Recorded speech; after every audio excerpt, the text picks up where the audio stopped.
আহ আহ আহ আহ আহ আরে মনু কি হয়েছে?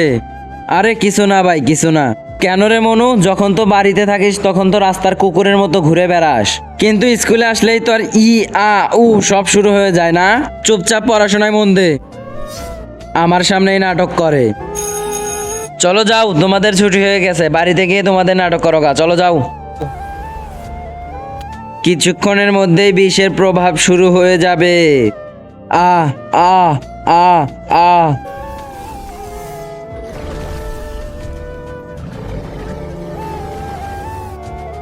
আহ কিন্তু তার আগে বন্ধুরা, তোমরা কি এই আল্লাহ তাআলার ঘরটিকে ভালোবাসো না এই মন্দিরটিকে ভালোবাসো? যদি আল্লাহ তাআলার ঘরটিকে ভালোবাসো তাহলে ভিডিওতে একটি লাইক করে চ্যানেলটিকে সাবস্ক্রাইব করে দিও, আর কমেন্টে লিখে দিও আই লাভ ইউ আল্লাহ। আর যদি না করো আমি বুঝে যাবো যে তোমরা মন্দির ঘরটিকে ভালোবাসো। মনু, আমাকে মারিস না, আমি তোর কি ক্ষতি করেছি? আমি কি একে খেয়ে ফেলবো না ছেড়ে দিব? ভিডিওতে লাইক করে কমেন্টে জানান।